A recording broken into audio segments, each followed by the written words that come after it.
Bonjour, bienvenue sur Flip, c'est Serge. Aujourd'hui, je reçois François Defite, fondateur de PopChef.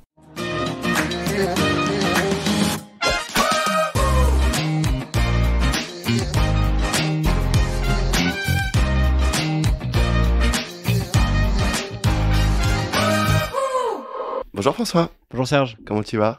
Très bien et toi? Très bien. Est-ce que tu pourrais te présenter? Avec plaisir. Donc je suis François Defite, le fondateur de PopChef. Moi, mon parcours il est assez rapide. Globalement, j'ai fait des études, d'abord en droit, puis ensuite je suis passé en sciences politiques et j'ai fini en école de commerce. Et puis j'ai lancé PopChef dans la foulée. J'ai fait un stage de fin d'études avant de lancer PopChef dans un fonds d'investissement qui s'appelle Jaina Capital. En fait, c'est le fonds de Marc Simoncini. Marc Simoncini, c'est le fondateur de Mythique. Et plus récemment des vélos Angel. Et donc j'ai travaillé dans ce petit fonds où en fait Marc Simoncini réinvestissait l'argent qu'il avait gagné sur Mythique dans des startups. C'est toujours cette logique de l'entrepreneur qui a réussi, qui veut du coup aider les prochaines entreprises, les prochaines startups à réussir aussi. Et donc mon job c'était d'aider en tout cas les associés du fonds à trouver des startups dans lesquelles investir.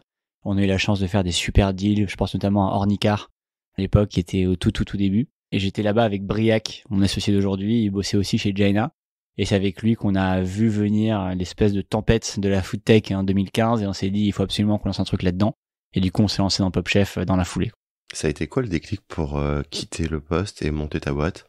Alors déjà c'était un stage de fin d'études, donc c'était pas vraiment quitter un poste. Le poste arrivait à échéance quoi qu'il arrive. Le déclic pour monter ma boîte, je l'ai eu extrêmement tôt. Je pense que en fait je l'ai quasiment toujours eu. Du moment où j'étais étudiant, je savais que j'avais ce conflit intérieur, on va dire, entre m'assurer un filet de sécurité et cette envie d'aventure et d'entreprendre. Et c'est vrai que aujourd'hui, c'est très difficile dans une société où on est poussé à toujours aller chercher des bons diplômes, aller chercher une forme de statut social avec des bonnes études, avec après un bon job. C'est difficile de faire ce pari de se lancer et de prendre un risque.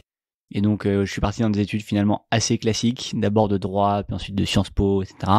Et à chaque fois, je repoussais le moment où je me lançais. Mais je me rappelle que j'avais des vrais débats avec ma copine à l'époque, qui est ma femme aujourd'hui. Je devais faire une césure et en fait, je commençais à discuter avec des boîtes, des L'Oréal, des boîtes comme ça.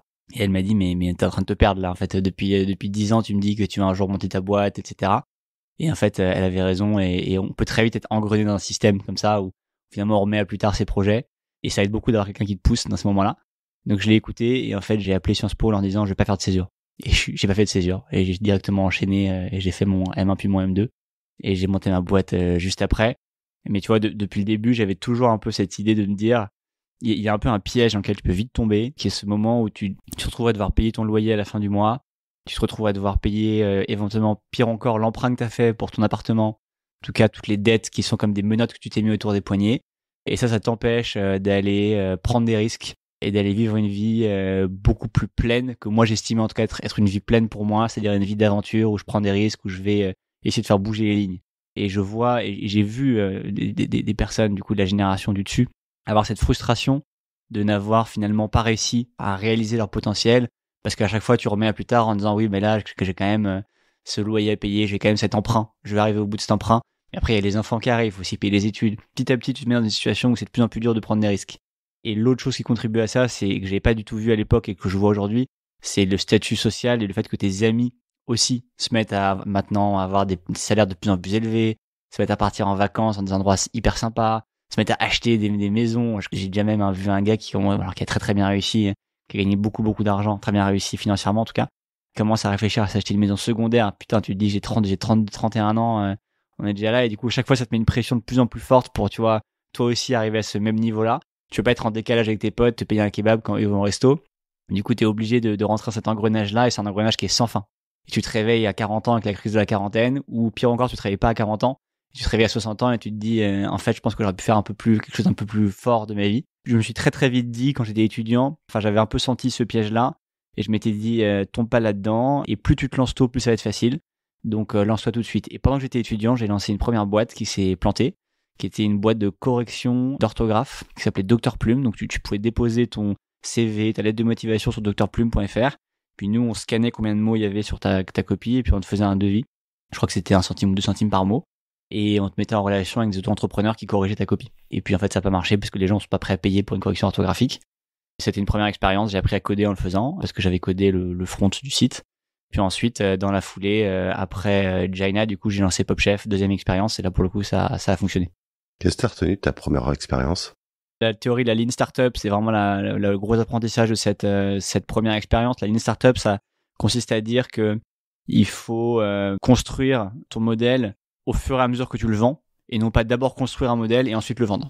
Donc l'erreur classique, c'est de dire, ok, je veux créer Dr Plume et je veux vendre cette plateforme. Étape 1, je crée la plateforme, je la code, je réfléchis à toutes les fonctionnalités dont les gens ont besoin, et puis j'y consacre 1 an de code. Et ensuite, étape 2, quand c'est fini, quand c'est complet, quand c'est prêt, j'appuie sur un bouton, je le lance, et là, tout le monde achète. Et phase 2, je rentre dans la phase commerciale. Ça, c'est l'erreur classique. Alors en réalité, ce qu'il faut faire, c'est commencer avec en 48 heures avec un produit qui est pourri. Typiquement, Dr Plume, ça aurait dû être un Google Form où les gens mettent font copier-coller de leur lettre de motivation, et moi, je leur fais un devis à la main pour voir s'il y a un besoin. Déjà, si les gens ont vraiment envie. Alors que la Lean Startup, c'est de dire, ben non, d'abord, tu commences avec un Google Form. Donc, à la main, le mec, il dépose son CV ou sa lettre de motivation qui fait un copier-coller dans le Google Form. Et toi, à la main, tu lui fais un devis. Et déjà, tu valides qu'il y a bien un besoin, que les gens sont vraiment prêts à payer pour ça. Et une fois que tu as vu que les gens sont prêts à payer pour ça, et ben là, tu vas un peu plus loin dans le code, tu commences à créer une vraie plateforme, etc. Mais seulement quand tu as validé un besoin. Et si j'avais fait ça, je me serais rendu compte au bout de 2 semaines qu'en fait, il n'y avait pas besoin c'était pas ça le besoin. Et j'aurais pivoté sur autre chose et j'aurais fini par créer le bon produit qui aurait marché. Alors que là, j'ai passé 1 an sur une plateforme que finalement, dont personne n'avait besoin. Du coup, je suppose que avant que tu nous expliques Popchef, tu as dû appliquer ce que tu as mal fait sur Jaina, sur Popchef. Ce que j'ai mal fait sur Dr Plume. Sur Dr Plume, pardon. Jaina, c'était le fond. Ouais. Ce que j'ai mal fait sur Dr Plume, oui, alors t'as complètement raison. Et chez Popchef, on a fait ça très différemment. Donc Popchef, en fait, à l'époque, je terminais mon stage chez Jaina, et donc Jaina, le fonds de Marc Simoncini, et donc à l'époque, on s'est dit, ok, il faut qu'on lance. Donc en gros, qu'est-ce qui se passe? On voit qu'il y a beaucoup de food tech qui se lancent aux US, en Europe. On identifie un vrai besoin de manque d'options pour se faire livrer au déjeuner des repas. Tout le monde s'est lancé sur le repas du dîner livré, personne sur le déjeuner. Tout le monde dit qu'il n'y a pas de marché au déjeuner, mais nous on a l'intuition qu'en fait c'est parce qu'il n'y a pas le bon produit. Et donc on se dit il faut qu'on teste une offre un peu à la Uber, où tu cliques sur un bouton et ton repas arrive. Alors à l'époque, créer le Uber 2, c'était encore assez à la mode. Aujourd'hui, c'est plus vraiment, c'est déjà très galvaudé de dire quoi, uberiser quelque chose, mais à l'époque c'était un peu tendance. Donc nous on a voulu uberiser la food. Comment on a fait ça? On a tout simplement, on s'est dit comment est-ce qu'on lance une boîte en 48 heures avec 0€. C'était ça le pari. 48 heures avec 0€ pour lancer une food tech. Et ben c'est très simple. Avec 0€, tu peux pas te permettre de cuisiner, enfin d'acheter une cuisine, de recruter un chef. Donc tu vas voir le restaurant d'à côté et tu lui dis je t'achète 20 plats aujourd'hui que je vais vendre sur ma plateforme et je te paye avec le revenu que j'ai réussi à avoir. Tu fais ça, tu lui dis que c'est des plats Popchef, que ça te permet au moins de valider qu'il y a bien un besoin. De 2, t'as pas les moyens de créer une application pour commander. Du coup, ben les commandes, on les a faites sur Twitter. Donc tu devais tweeter @Popchef et tu mettais ton adresse et on venait te livrer. Et donc on n'avait pas d'application, il n'y avait pas de site pour commander, c'était Twitter. Et donc c'est marrant, et en fait surtout les gens pensaient que c'était exprès. En fait c'est pas exprès, on avait juste pas les moyens de faire une application. Et troisième chose, t'as pas les moyens d'avoir une flotte de livreurs auto-entrepreneurs à vélo, bah du coup tu prends pas ce Vélib. Voilà. Donc c'est moi qui livrais en Vélib, c'est Bray qui livrait en Vélib. Et donc on était comme des cons sur Twitter à regarder, à attendre que les commandes tombent, avec notre stock de plats dans le sac à dos. Dès qu'une commande tombait, et c'était pas un sac à dos que t'as les tout gros sacs carrés aujourd'hui isothermes quoi, c'était des sacs à dos Eastpak avec des barquettes de bouffe à l'intérieur. Donc dès qu'une commande tombait sur Twitter, et ben on filait en Vélib, la livrer, et puis parfois on avait des problèmes parce qu'il y avait plus de Vélib dispo, du coup on devait courir pour la livrer, prendre le métro, enfin on se débrouillait quoi. Globalement, comme on s'est lancé dans un environnement assez petit, c'était le 2e arrondissement uniquement, on était capable de livrer en 15 minutes. Donc la promesse était tu tweets à Popchef et puis nous on te livre en 15 minutes. Et les gens ils trouvaient ça incroyable parce que ça n'existait pas à l'époque la livraison en 15 minutes. Et ils nous chronométraient et quand on arrivait, ils trouvaient ça extraordinaire. Et en fait en quelques semaines, on arrivait à faire du 15, 20, 30 repas par jour, ce qui était quasiment autant que ce que faisait le restaurant, auquel on achetait les plats à l'heure du déjeuner. Lui faisait 40 couverts par jour, et nous, assez vite, on en faisait autant que lui. Donc en fait, il nous a dit, les gars, vous avez doublé le volume mon volume de vente, donc ça marche plus, faut trouver une autre option parce que mon chef, il va démissionner, quoi. Là, on s'est mis à toquer à toutes les portes du sentier de tous les restaurateurs en disant, les gars, est-ce que vous pouvez nous cuisiner 40 repas par jour? Et on trouvait pas de restaurant qui voulait bien le faire. Puis au bout d'un moment, je suis arrivé chez un restaurateur qui est justement en train d'avoir un conseil d'administration avec ses investisseurs, où les investisseurs lui disaient putain il faut que tu trouves des pistes de revenus parce que là ton restaurant il stagne, ça avance pas. Et à ce moment-là je toque à la porte en disant est-ce que vous pouvez me faire 40 repas par jour? En plein conseil d'administration, les mecs ont dit ben oui. Et avec eux on est monté à 300-400 repas par jour. On a du coup développé une application, on a commencé à structurer la boîte, on a ouvert un premier point relais où on stockait les repas. Et puis petit à petit, la boîte a grossi, on a levé des fonds, on a levé 2 millions d'euros, et puis on faisait 2000 plats par jour. Ça, c'était en 2000, jusqu'en 2017. Mais justement, en 2017, il s'est passé quoi? Et 2017, on s'est pris un mur. Et donc là, pas le même mur que le premier dont je te parlais. Que là, on avait vraiment trouvé un marché, on avait vraiment une belle traction, on grossissait super vite. On avait un modèle qui était assez efficace finalement. Tout le monde parle des boîtes de la food tech qui perdent de l'argent. Nous, c'était quand même, on perdait de l'argent, mais c'était quand même un modèle qui était assez simple parce qu'on gagnait quand même plutôt bien notre vie sur chaque commande. Ce qui a tué le modèle, c'est l'arrivée massive de la concurrence avec Frishti, Foodcherry, Deliveroo, Uber Eats, pour n'en citer que quelques-uns, d'autres qui sont morts depuis. Cette énorme concurrence a fait qu'il y avait des frais marketing qui ont explosé. Donc en fait, tu devais donner des codes promo à tes clients pour qu'ils viennent chez toi et pas chez ton concurrent. Donc tu mettais un code promo de 10 euros pour qu'ils découvrent Pop Chef. Le problème, c'est que comme tu gagnais 2 à 3 euros par commande, il fallait 3 à 4 commandes pour qu'ils rentabilisent, enfin pour que le client devienne rentable. Et sauf que à l'époque où il y avait que Pop Chef, le client il commandait tous les 2 jours. Donc en une semaine, tu le rentabilisais. Quand toute la concurrence est arrivée, il y avait moins de fidélité et le client s'est mis à commander peut-être une fois par semaine. Et donc il fallait attendre 1 ou 2 mois pour que le client devienne rentable. Donc comme nous, on avait 100 nouveaux clients par jour, mais qui nous coûtaient de l'argent pendant un mois chacun, tu avais 100 fois un mois de trésorerie que tu avançais pour avoir des nouveaux clients. Donc le résultat, c'est qu'au fur et à mesure que tu grossissais, tu creusais ton besoin de cash. Et donc nous, on a atteint un stade où on grossissait super vite, mais du coup, on avait besoin de plus en plus de cash. Et donc c'était très anxiogène. Donc on allait voir des fonds et au bout d'un moment, les fonds nous ont dit, Frishti a déjà levé beaucoup d'argent, Deliveroo arrive avec des moyens astronomiques, Uber Eats a investi 180 millions juste pour Paris. Enfin, les gars, vous allez pas y arriver, quoi. Et donc là, on a dû faire un choix radical. On a compris que la boîte allait mourir en continuant comme ça. Et du coup, on a réuni tous les salariés, les 40 salariés de la boîte. On leur a dit, les gars, option 1, on arrête tout et la boîte est morte. Option 2, on tente quelque chose d'un peu risqué, très risqué. On pivote sur du B2B. On se sépare des 3 quarts de la boîte en 48 heures et puis on trouve un autre modèle qui est beaucoup plus rentable sur de la livraison d'entreprise. Voilà. Et donc, une unanimité, les salariés disent, évidemment, on pivote, quitte à perdre notre job, potentiellement. On a pivoté, ça a sauvé la boîte. Et puis, on s'est retrouvé à 8. Et à 8, on a lancé le Pop Chef V2 en 2017. Et du coup, c'est quoi aujourd'hui, justement, Pop Chef? Pop Chef V2, c'est un service food tech pour les entreprises qui rassemble plusieurs options différentes. On va dire que l'option phare, c'est le frigo connecté qu'on installe dans les entreprises. Le frigo qu'on remplit tous les matins avec les plats du jour. Tu ouvres le frigo avec ton téléphone, tu te sers, et puis t'es débité uniquement de ce que t'as pris. Ça remplace, c'est une alternative assez simple, facile et digitale à la cantine traditionnelle. Et puis ensuite, tu vas avoir des options de livraison de repas en entreprise. Tu vas avoir des options de repas d'équipe, donc ce qu'on appelle historiquement des plateaux repas.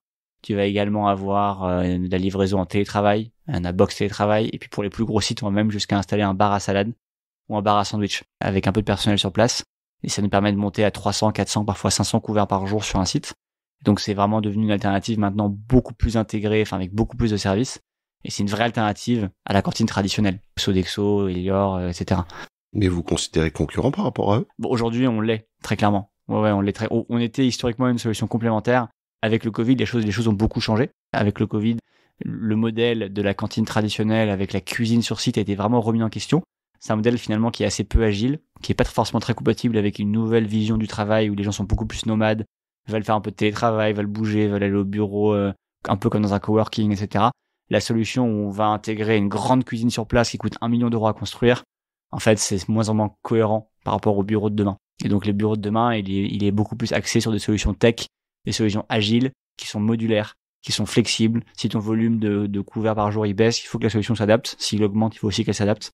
Donc, nous, c'est ce qu'on fait. Si ça augmente, tu peux rajouter des frigos, tu peux rajouter un bar à salade. Si ça baisse, tu peux retirer des frigos ou les mettre en veille temporairement. Et donc, c'est des solutions qui, aujourd'hui, viennent clairement concurrencer les gros de la restauration collective. Mais du coup, j'ai vu sur ton site que c'était écrit cuisine éco-responsable. Oui. Et vous êtes défini un objectif zéro déchet, si je me trompe pas? Complètement. L'aspect RSE, il est hyper fort chez nous. Alors, donc le zéro déchet, ça c'est primordial. Et franchement, je le dis très simplement, on a une part de responsabilité très forte avec Pop Chef et avec tous les acteurs de la food tech sur l'inflation des emballages qui a eu lieu dans la livraison de repas. C'est une pratique qui n'existait pas en 2015, la livraison de repas, qui était très peu répandue. À l'époque, il y avait Allo Resto qui livrait en gros des restaurants pas toujours les meilleurs. C'était assez peu fréquent, c'était pour se faire livrer la pizza le dimanche soir. Aujourd'hui, la livraison de repas c'est devenu complètement c'est adopté massivement par la population. Et quand on se fait livrer son burger chez soi, on voit un petit peu d'emballage, on se rend compte que c'est pas terrible, mais on se rend pas compte de tous les emballages que ça a généré dans la journée, parce que c'est ça multiplié par 17 000, 20 000 personnes qui ont consommé au même moment, quoi. et ça fait des tonnes d'emballages. Je crois que c'est plusieurs fois la Tour Eiffel chaque semaine. Enfin, c'est absolument stratosphérique. Aucun système n'est fait, aucun système de recyclage n'est fait pour absorber une telle volumétrie d'emballages jetables. Et on peut imaginer que c'est pas forcément toujours extrêmement bien trié, toujours extrêmement bien recyclé. Donc la réalité, c'est qu'il faut arrêter en fait cette inflation d'emballage. Il faut accepter qu'on est allé trop loin là-dedans, et il faut tout passer au zéro déchet. Et ça, c'est quelque chose pour lequel on milite depuis quelques années maintenant. On en a beaucoup parlé avec d'abord Brune Poisson, qui nous a énormément soutenus, avec qui on a beaucoup travaillé, qui était d'ailleurs un super appui au sein du gouvernement. Plus récemment avec Barbara Pompili, le ministère de la Transition écologique. Et donc on a signé une charte qui est pas vraiment zéro déchet, mais en tout cas qui vise à réduire d'abord et puis ensuite passer au zéro déchet avec tous les acteurs de la food tech. Et donc on s'engage collectivement là-dessus. Nous, on va dire qu'on est assez pionniers dans ce domaine-là, mais on n'est pas les seuls. D'autres acteurs ont déjà commencé à le faire. Et nous, on encourage nos concurrents à le faire. D'ailleurs, on a une approche où on livre beaucoup de secrets aux concurrents. C'est-à-dire qu'on cède là-dessus. Même si c'est un avantage concurrentiel d'être zéro déchet, en fait, on préfère encore tous devenir zéro déchet plutôt que de le faire dans notre coin pour avoir un slogan marketing à pouvoir montrer, quoi. Et ça se traduit comment, typiquement? Alors, ça se traduit comment? C'est très simple. Tu vas dans ton frigo, tu prends ton repas dans un emballage en tritan. C'est le même matériau que les biberons de bébé. Quand tu as fini ton repas, tu mets ton emballage dans une consigne. Et puis nous, chaque jour, on fait la tournée des consignes des boîtes, on récupère tous les emballages sales et on les fait laver avec un partenaire qui s'appelle Pixo. Pixo va laver tous les emballages, les renvoyer chez nos ateliers culinaires et ensuite c'est lavé, remis en circuit et ça repart. C'est un peu comme les bouteilles de coca ou différentes boissons dans les restaurants qui sont consignées en fait. Ouais, c'est comme dans l'ancien modèle, effectivement, le coca, à l'époque, c'était des bouteilles en verre que les gens remettaient en bas de chez eux dans des espèces de petites cagettes, tu sais. T'avais des bouteilles en verre, t'avais aussi le lait. Le lait, c'était des bouteilles en verre à l'époque, hein. Donc t'avais le tour du laitier, quoi. D'ailleurs, la tournée du laitier, c'est encore utilisé pour les algorithmes aujourd'hui de livraison de repas qu'on utilise. Ça s'appelle la tournée du laitier. Donc là, il faut revenir, en fait, à cet ancien modèle. Mais sur beaucoup de pans de l'économie, j'ai l'impression qu'il y a aussi un peu ce retour en arrière, parce qu'il y avait beaucoup de bon sens, finalement, dans ces stratégies un peu low-tech, simples, quoi. Où t'as quelqu'un qui vient te livrer quelque chose, puis qui les récupère, c'est du bon sens. Pourquoi forcément tout jeter à la poubelle? Et justement, vu que tu parles d'économie, on va parler un peu des entreprises. Comment se répartit aujourd'hui la valeur ajoutée? La production de richesse aujourd'hui, elle est globalement répartie selon la détention du capital. C'est un peu ça la règle, on va dire, que tu as dans une entreprise classique. Donc ça veut dire que tu vas avoir des actionnaires dans une boîte et des fondateurs. Les fondateurs sont actionnaires. Parfois les salariés sont un tout petit peu actionnaires, mais ça reste très symbolique aujourd'hui. Et c'est surtout assez rare. C'est dans l'univers des startups principalement. Ou alors c'est stock option dans les grands groupes. Mais c'est en réalité assez marginal. Et donc la valeur, elle est répartie sous forme de dividendes ou sous forme de valeur des actions, quoi, auprès des différents actionnaires.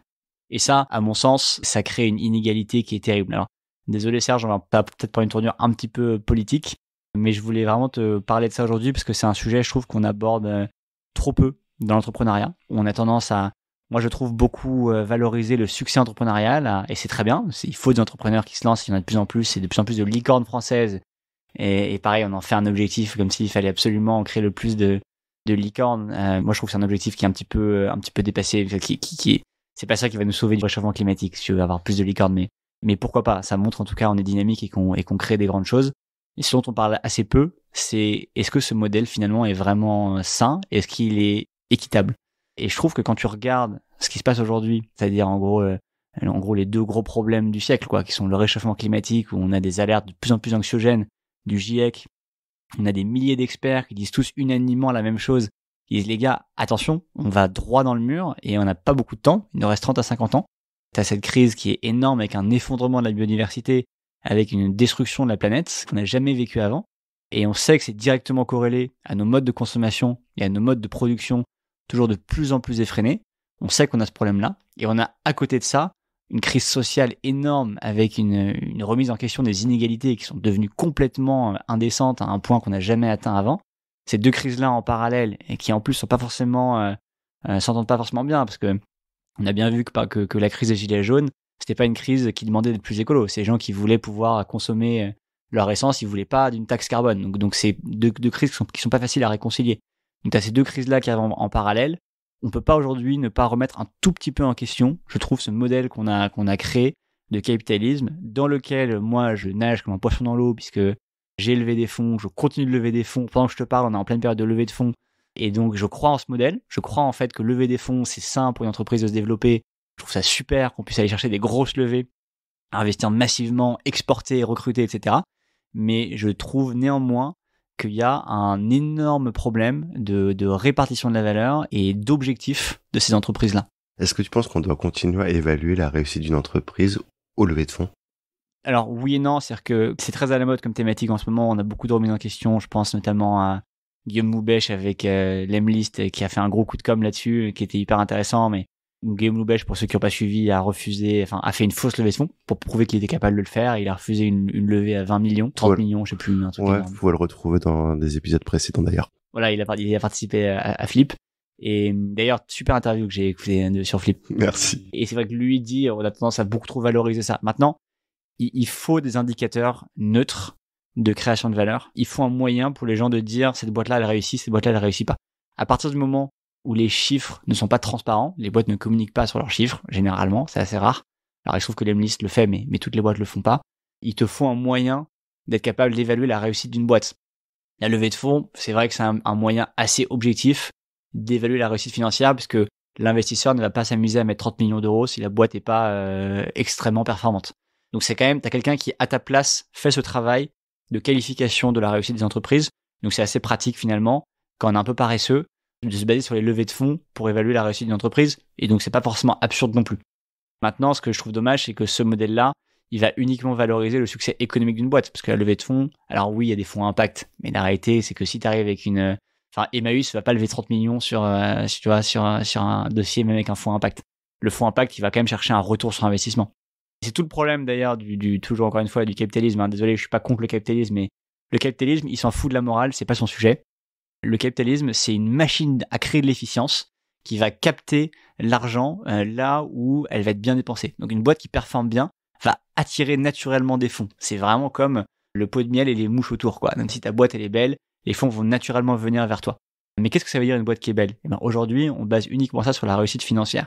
La question que je me pose, c'est comment est-ce qu'on pourrait baser ça sur autre chose ? Comment est-ce qu'on pourrait créer des licornes qui ont un impact extrêmement positif sur le monde ? Comment est-ce qu'on pourrait faire pour réaligner cette quête d'efficience du capital avec une quête d'efficience sociale, quoi, avec un impact social positif ? Est-ce qu'on ne devrait pas plutôt dire maintenant que ce qui définit une boîte qui marche, c'est son impact écologique, dans une époque où c'est la seule et unique, c'est la plus grosse des priorités.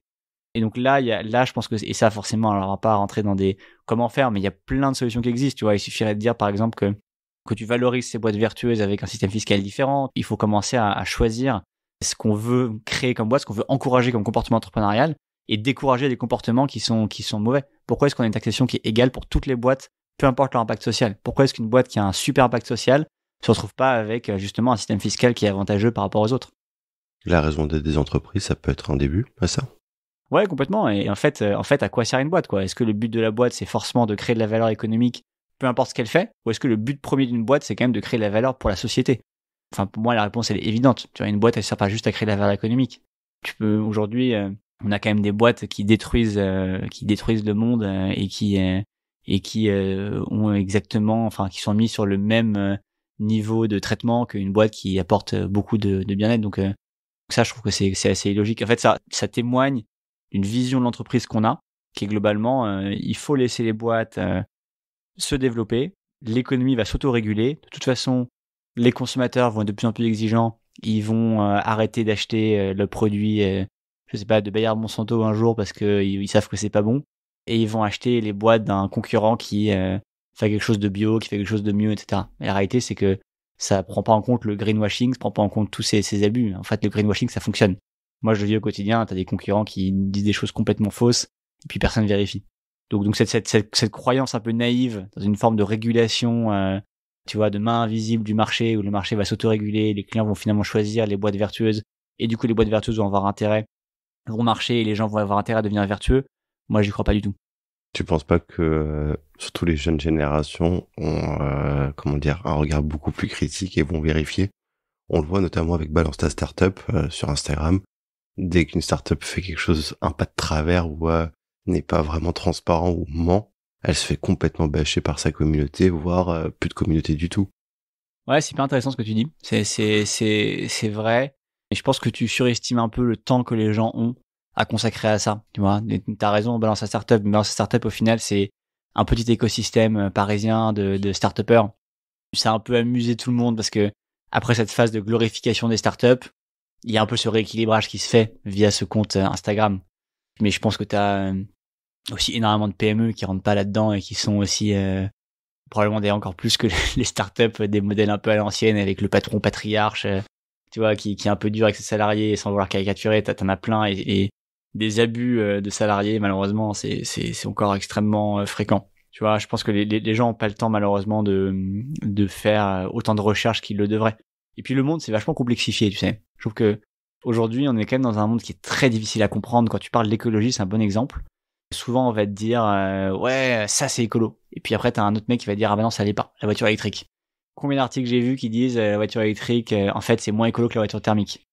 Et d'autres qui disent bah non c'est pas vrai, c'est plus écolo. Mais tu t'en sors pas, tu comprends pas. Et c'est parce que si tu prends en compte des études qui disent pas la même chose ou qui prennent pas en compte exactement le même périmètre. Alors oui, c'est vrai que la voiture électrique, elle est moins écolo que la voiture thermique en Allemagne parce que c'est une centrale à charbon qui produit de l'électricité. Il faut savoir si tu compares des choses, tu vois, vraiment équivalentes ou pas, quoi. Ouais, après, il y a ceux aussi qui prennent en compte la voiture et la station de recharge. Et la station de recharge, c'est un autre problème parce que ça, pour le coup, on sait pas encore comment exactement le faire pour pouvoir recycler ou bien ça coûte très très cher. Ouais, hyper intéressant. Mais t'as raison. Mais ça, et en fait, quand tu fais une analyse de cycle de vie écologique, quand tu veux analyser à quel point quelque chose est écolo, tu dois remonter tellement loin, si tu veux, dans la chaîne de valeur pour avoir l'impact total, que d'ailleurs, certains disent ça, mesurer l'impact écologique d'un business, c'est impossible. Parce qu'en fait, ton business Pop Chef, ça repose pas que sur ce que moi je produis. Ça repose sur le système de routes en France pour que mes camions puissent livrer, par exemple. Mais les routes, elles sont construites comment? Il y a aussi du pétrole qu'on a construit des routes, donc il faudrait prendre ça au compte également. En fait, tu peux tout prendre en compte en réalité. Donc ton impact carbone, il peut que se mesurer à l'échelle d'un pays. Enfin, en tout cas, ce sont des débats très compliqués. Et je pense que tu as une complexité croissante du monde et de capacité à traiter les enjeux, tu vois, qu'on a aujourd'hui, qui font que, encore une fois, je crois pas du tout au fait que le marché va s'autoréguler par des belles promesses des entreprises. Je pense que là, maintenant, il faut commencer à avoir un discours un petit peu plus proactif en disant le capitalisme, il a créé des belles choses, il a permis au bois de se développer extrêmement rapidement. Le capitalisme, je fais juste une petite digression là-dessus, parce que le mot capitalisme, il est à la source d'énormément de débats, etc. Mais en soi, qu'est-ce que c'est le capitalisme? C'est juste de dire que tu divises ta boîte en morceaux, quoi.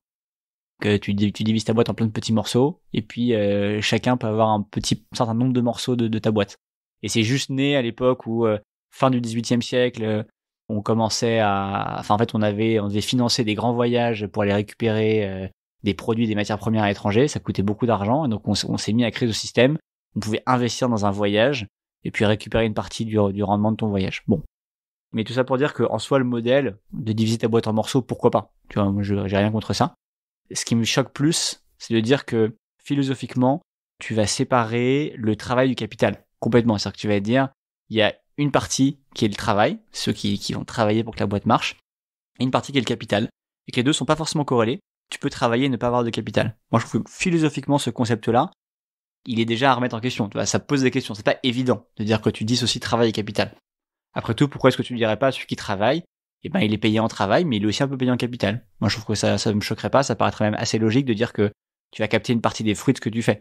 C'est d'autant plus vrai que, en fait, aujourd'hui, on sait bien que le capital paye beaucoup mieux que le travail. C'est un fait et ça a été démontré maintes et maintes fois par plein d'économistes. Tu gagnes plus d'argent via le capital que via le travail.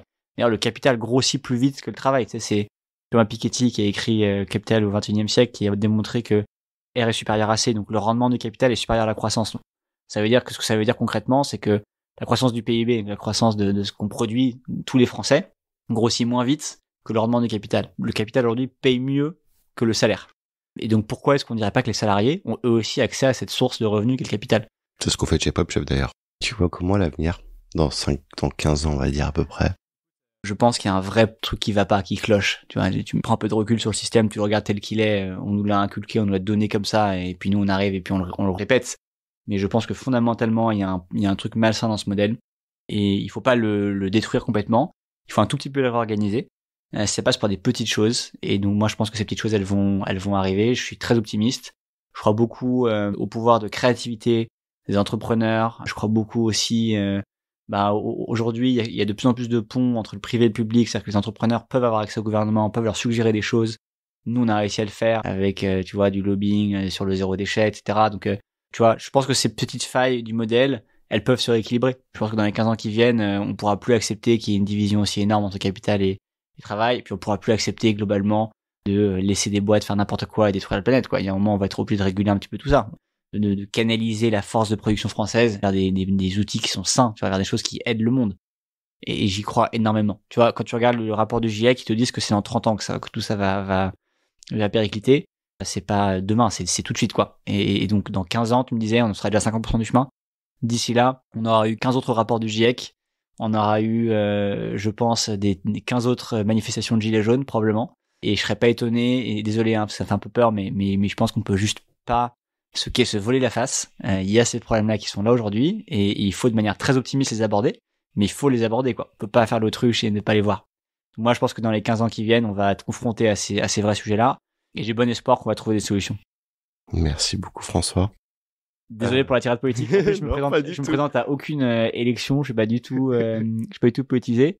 Mais je vois aussi l'entrepreneuriat comme un moyen de s'engager complètement. Je pense que l'entrepreneuriat, c'est un moyen de s'engager. Je le vois aussi comme, moi, je me vois comme un citoyen engagé qui se trouve être entrepreneur.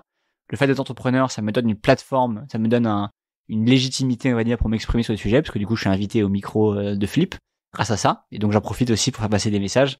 Mais je parle là avant tout en tant que citoyen engagé qu'en tant que spécialiste. Je suis pas économiste, je suis pas politique, mais je te livre en tout cas la vision que j'ai du modèle que je connais bien, quoi. Une dernière question avant de se quitter. Ton prochain grand flip, c'est pour quand? Là, à court moyen terme, je vais aller au bout de l'aventure Pop Chef. Je suis hyper fier de ce qu'on a réussi à faire. Je suis hyper fier de mon équipe. J'ai envie qu'on arrive à vraiment créer une très belle boîte, passer un certain cap, qu'on dépasse les 100 salariés, qu'on commence à ouvrir des nouveaux pays, qu'on commence vraiment à déployer notre solution à grande échelle. Donc mon prochain challenge, c'est de faire de Pop Chef une très belle boîte. Enfin, elle est déjà une très belle boîte, tu vois, je dis pas ça, mais c'est toute l'équipe qui l'a faite. Et ensuite, mon prochain grand flip, c'est peut-être de trouver un moyen de m'engager plus concrètement dans les sujets liés à la transition écologique que je trouve hyper important via Pop Chef ou via une autre boîte. Mais un jour ou l'autre, ce sera mon défi numéro 1, parce que je veux aussi consacrer aussi l'énergie que j'ai à cette grande cause. C'est aussi une opportunité incroyable pour notre génération.